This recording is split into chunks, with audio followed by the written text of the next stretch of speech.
Hello friends, Shashi Agarwal channel के अंदर मैं डॉक्टर शशि अग्रवाल आप सबका स्वागत करती हूँ और आशा करती हूँ कि आप सब लोग जो है हेल एंड हार्टी हैं।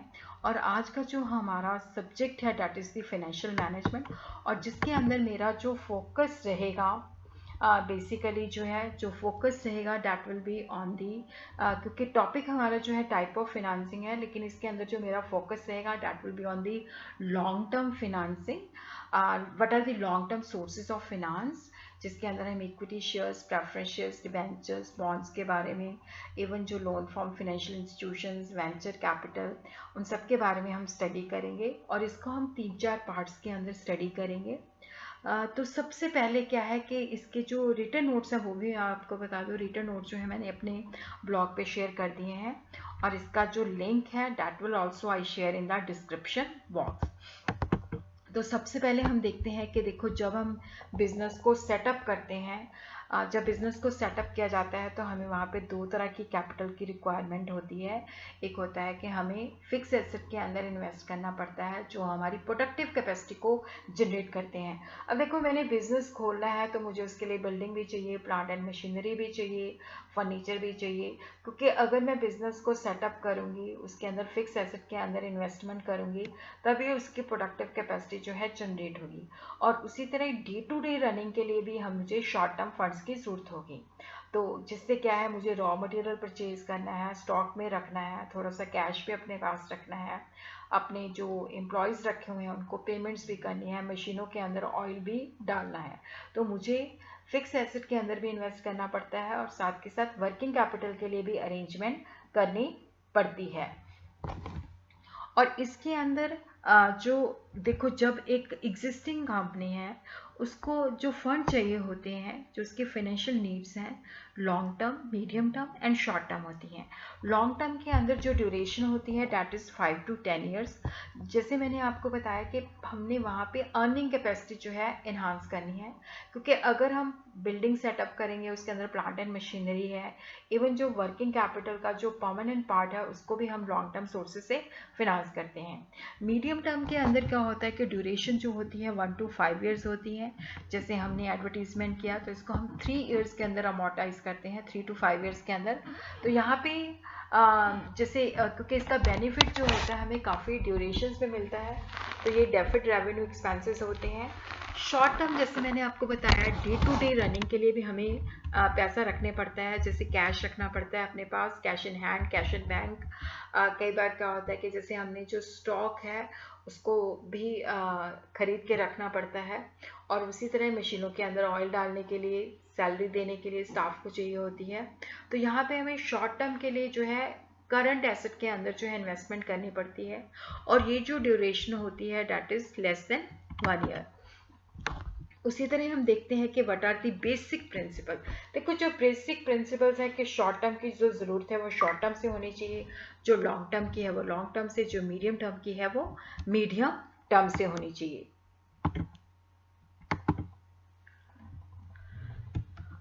यहाँ पे जब हमारा बिजनेस जो है सेट होने वाला होता है, जैसे बिगनिंग के अंदर क्या होता है, अगर हमारा बिजनेस काफ़ी रिस्की है तो वहाँ पे हम क्या करते हैं कि जो बेसिकली क्या होता है कि हम इक्विटी जो है, मेनली जो एंजल इन्वेस्टमेंट्स होती हैं, जो कि बेसिकली क्या होती है कि यहाँ पे हमें जो एंजल फंड्स होते हैं, यहाँ पे क्या होता है कि जब हम अगर बिजनेस फेल भी हो जाता है तो हमें वापस नहीं करने पड़ती। तो हमें इक्विटी जो है, इसके अंदर जो है इक्विटी के द्वारा फंड जो है रेज करना चाहिए। और अगर हमारा बिजनेस जो है थोड़ा सा मॉडरेट, बहुत ज़्यादा रिस्क नहीं है, तो उसके अंदर हम इक्विटी और वेंचर कैपिटल से हेल्प ले सकते हैं, जो हमें फंड्स फिनांस प्रोवाइड कर सकते हैं।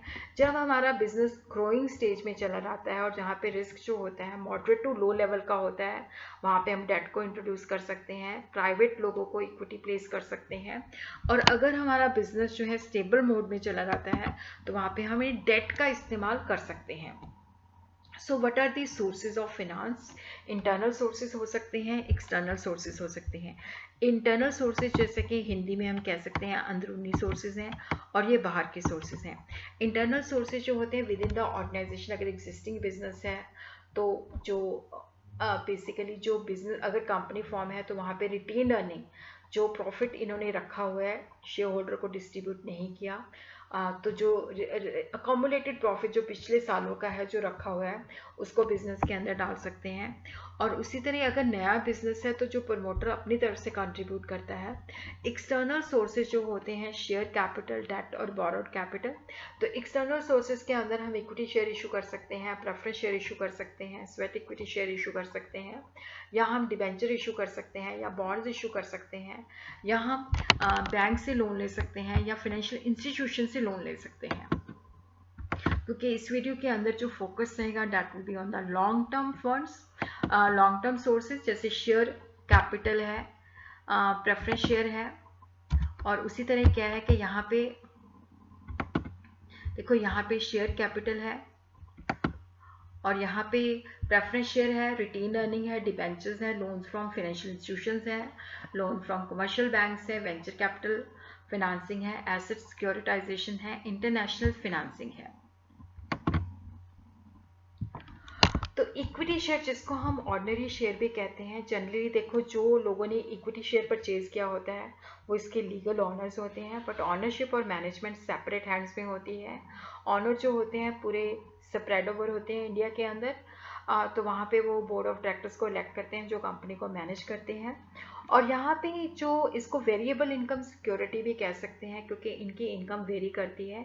जो होल्डर्स होते हैं इनके पास वोटिंग राइट्स होता है, डिविडेंड इनको मिल सकता है, पर डिविडेंड के ऊपर जो क्लेम होता है वो रेजिडुअल होता है कि अगर ऑर्गेनाइजेशन जो है, कंपनी जो है डिक्लेयर करना चाहती है डिविडेंड, तो सबसे पहले प्रेफरेंस शेयर होल्डर को देना पड़ेगा, फिर उसके बाद जो होता है इक्विटी शेयर होल्डर को देना पड़ेगा।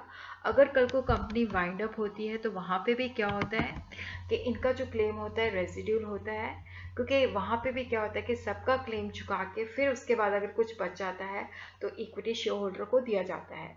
और इक्विटी शेयर क्यों परचेज किए जाते हैं? अगर हमें पैसा कभी नहीं मिलना, क्योंकि ये परमानेंट सोर्स ऑफ कैपिटल है, कंपनी को इस बात का बेनिफिट होता है क्योंकि अगर लोन लेना होता है तो उसका हमें चुकाना भी पड़ता है, इंटरेस्ट भी देना पड़ता है, बट इक्विटी के अंदर ये परमानेंट सोर्स है जो कभी हमने वापस नहीं करना।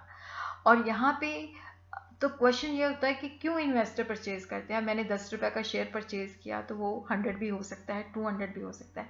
कैपिटल एप्रिसिएशन की एक्सपेक्टेशन में लोग जो हैं शेयर परचेज करते हैं, वो ऑनर्स होते हैं।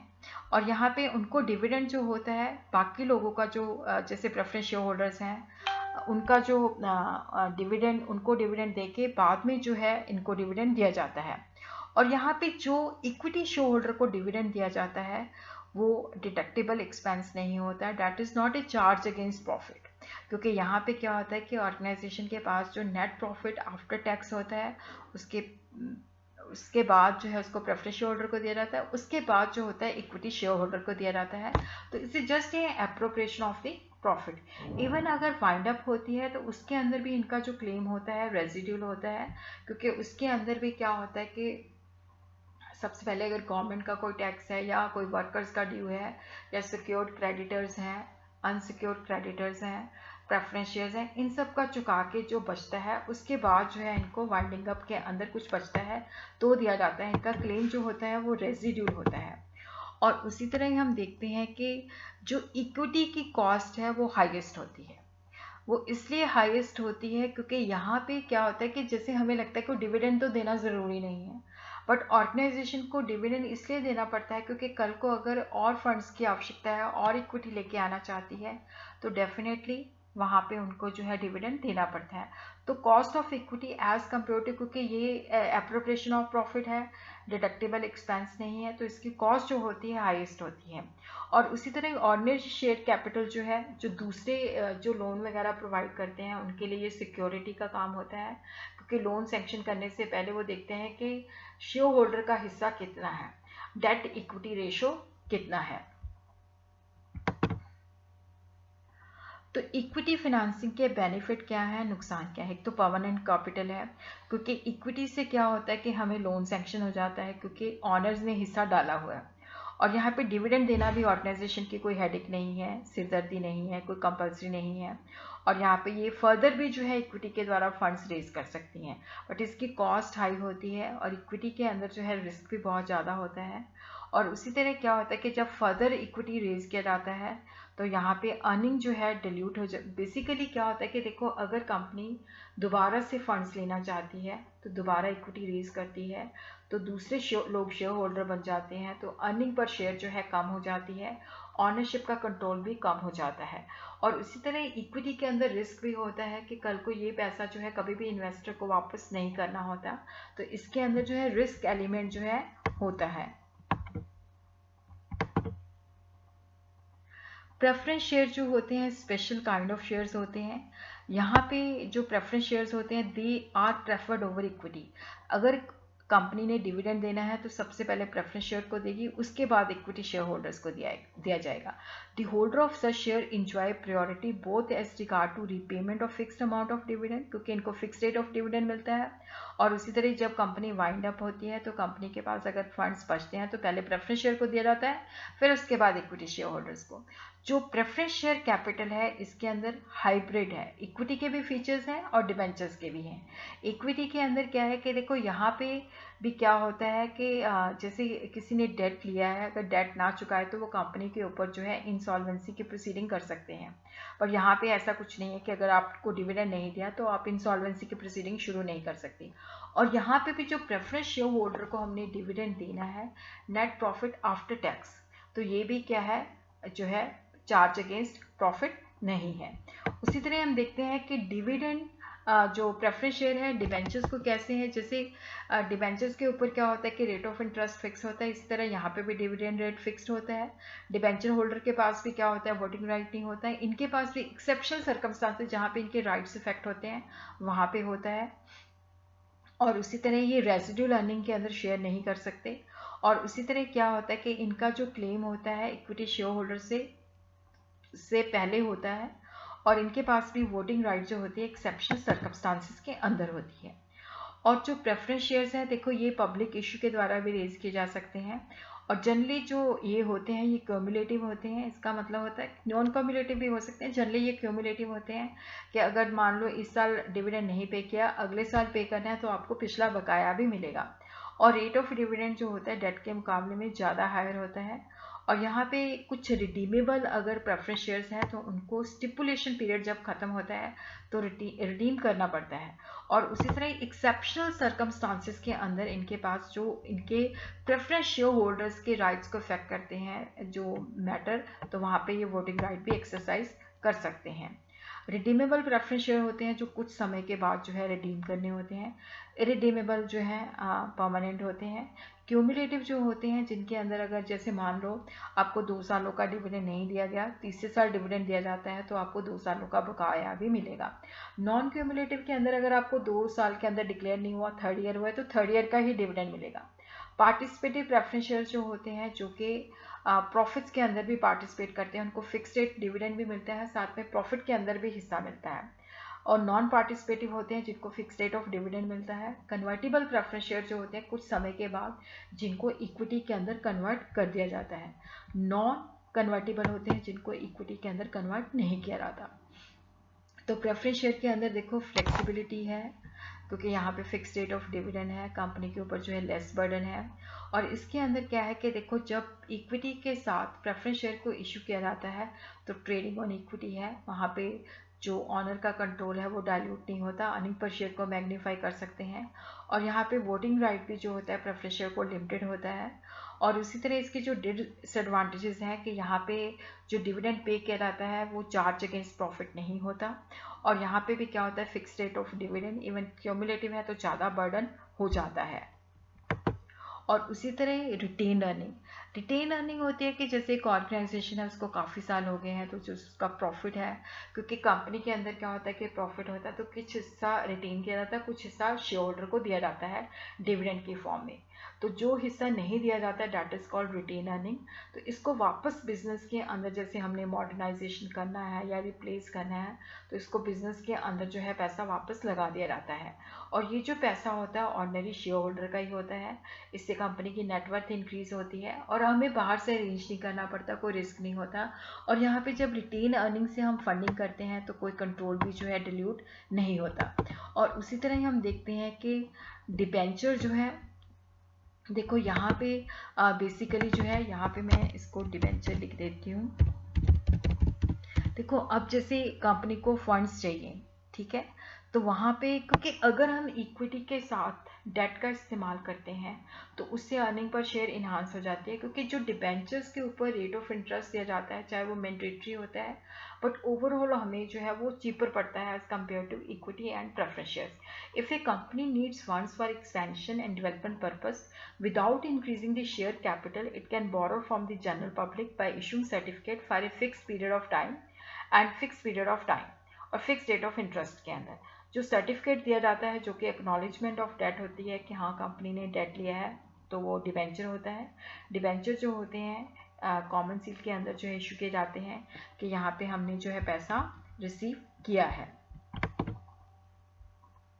Section 2, subsection 30 of the Company Act define debenture includes debenture stock, bonds, any other security of a company whether constituting a charge on the asset of the company or not, कि कोई भी चीज़ जो है company के asset के ऊपर charge है या नहीं है। डिबेंचर मीन्स ए डॉक्यूमेंट जो कि एक्नॉलेज करता है कि कंपनी ने डेट लिया है, और यहाँ पे क्या है कि जो डिबेंचर की कंडीशन को फुलफिल करता है उसको हम डिबेंचर कह सकते हैं। डिबेंचर एक तरह से क्या होता है कि लोन होता है और जिसके ऊपर इंटरेस्ट एंड प्रिंसिपल देना कंपल्सरी होता है। डिबेंचर जो होते हैं डिबेंचर ट्रस्ट डीड के बेसिस पे इशू किए जाते हैं, जो कि टर्म्स एंड कंडीशन बताती है जिसके बेसिस पे डिबेंचर्स को इशू किया जाता है। डिबेंचर सिक्योर भी हो सकते हैं जिसके अगेंस्ट आपने फिक्स चार्ज या फ्लोटिंग चार्ज जो है करवाया है। फिक्स चार्ज जो होता है जैसे फिक्स एसेट के अंदर ऊपर जो है कि स्पेसिफिक एसेट जो है ये आपको जो है चार्ज की गई है, तो वो मतलब सिक्योर का मतलब होता है कि जैसे मैंने आपसे लोन लिया और उसके बदले में आपको जैसे 1 लाख का लोन लिया तो मैंने आपको 1.25 लाख की कोई एसेट दे दी, तो वो सिक्योर हो जाता है। अनसिक्योर होता है कि जब मैंने बिना किसी सिक्योरिटी के आपसे लोन ले लिया। और डिबेंचर जो है स्टॉक एक्सचेंज के अंदर लिस्टेड भी हो सकते हैं, अनलिस्टेड भी हो सकते हैं। डिबेंचर के अंदर जो ओवरऑल कॉस्ट होती है वो बहुत कम पड़ती है, क्योंकि डिबेंचर के ऊपर जो इंटरेस्ट होता है प्रॉफिट एंड लॉस में शो किया जाता है, और जिससे क्या होता है कि जो है टैक्स लाइबिलिटी कम हो जाती है। और यहाँ पे क्योंकि जो इंटरेस्ट पे किया जाता है प्रॉफिट एंड लॉस के अगेंस्ट वो चार्ज होता है। और अगर इन्वेस्टर के पॉइंट ऑफ व्यू से देखें तो ये काफ़ी उसके लिए बेनिफिशियल है, क्योंकि ऑर्गेनाइजेशन के ऊपर ये मैंडेटरी होता है कि दे हैव टू पे बैक द इंटरेस्ट। और उसी तरह क्या है कि देखो यहाँ पे उसको fix rate of interest regular basis पे मिलता है, और डिबेंचर के बेसिस पे लॉन्ग टर्म फंड जो है रेज किया जा सकता है। ड्यूरेशन जो है 3 to 10 ईयर्स है। रजिस्टर्ड डिबेंचर्स हो सकते हैं जो कि holder in the books of the company के नाम पे रजिस्टर्ड होता है, ये नेगोशिएबल नहीं होते। बेयरर होता है जिनको हम बड़ी आसानी के साथ ट्रांसफ़र कर सकते हैं। सिक्योर जो होते हैं जिनके अगेंस्ट कोई सिक्योरिटी दी जाती है, ये फिक्स्ड भी हो सकती है, स्पेसिफिक एसेट भी हो सकता है, फ्लोटिंग भी हो सकता है, फ्लोटिंग चार्ज भी हो सकता है। अनसिक्योर होता है जिसके पीछे कोई सिक्योरिटी नहीं दी जाती। रिडीमेबल होता है कि जो फिक्स पीरियड के बाद रिडीम करना होता है। परपेचुअल जो होता है वो इरिडीमेबल होता है। कन्वर्टिबल डिबेंचर जो होता है जिसको हम कुछ पीरियड के बाद इक्विटी शेयर्स के अंदर जो है कन्वर्ट कर सकते हैं, जो भी उसकी टर्म्स एंड कंडीशन जो है उस डीड के अंदर है। और यहाँ पे जो इंटरेस्ट रेट ऑन जो कन्वर्टिबल डिबेंचर्स होते हैं वो बेसिकली जो है जो नॉन कन्वर्टिबल होते हैं उनके मुकाबले में काफ़ी कम होता है, क्योंकि यहाँ पे कन्वर्टिबल डिबेंचर्स को इक्विटी के अंदर कन्वर्ट कर दिया जाता है। फुली कन्वर्टिबल होते हैं कि जो कुछ पीरियड के बाद पूरी तरह से जो है इक्विटी के अंदर कन्वर्ट हो जाते हैं। पार्टली कन्वर्टिबल के अंदर कुछ हिस्सा जो होता है वो नॉन कन्वर्टिबल होता है। नॉन कन्वर्टिबल डिबेंचर्स वो डिबेंचर्स होते हैं जिनके ऊपर रेट ऑफ इंटरेस्ट जो है कन्वर्टिबल डिबेंचर से ज़्यादा होता है, लेकिन यहाँ पे क्या होता है कि यहाँ पे ये ऑप्शन नहीं होती कि इनको जो है इक्विटी के अंदर कन्वर्ट किया जाएगा। और यहाँ पे जो डिबेंचर्स इशू किए जाते हैं तो यहाँ पे नॉमिनी जो है जो डिबेंचर होल्डर्स हैं वो नॉमिनी लिखता है कि मेरी डेथ के बाद ये लीगल इसको वसूल कर सकता है। और उसी तरह क्या है कि नॉमिनी जो है माइनर भी हो सकता है। अब हम देखते हैं कि what is the difference between the share and debenture. देखो शेयर होल्डर जो होता है कंपनी का मेंबर होता है, ऑनर होता है, बट डिबेंचर होल्डर जो है कंपनी का क्रेडिटर होता है, वो ऑनर नहीं होता। शेयर होल्डर के पास वोटिंग राइट्स होते हैं, डिबेंचर होल्डर्स के पास वोटिंग राइट्स नहीं होते। शेयर होल्डर को डिविडेंड देना जो होता है कंपनी के लिए कंपल्सरी नहीं होता, डिस्क्रिशनरी होता है। डिबेंचर के ऊपर जो है इंटरेस्ट देना कंपल्सरी होता है। शेयर जो होते हैं परमानेंट सोर्स होते हैं, डिबेंचर जो होते हैं कुछ पीरियड के बाद रिडीमेबल होते हैं, शेयर जो होते हैं कभी भी सिक्योर्ड नहीं होते, लेकिन डिबेंचर सिक्योर भी हो सकते हैं और अनसिक्योर भी हो सकते हैं। शेयर होल्डर को जब कंपनी वाइंड अप होती है तो सबके क्लेम चुका के फिर शेयर होल्डर को दिया जाता है। तो यहाँ पे क्या होता है कि वाइंड अप के अंदर जो डिबेंचर होल्डर्स होते हैं उनको प्रायोरिटी दी जाती है। What is the difference between the preference shares and the debentures.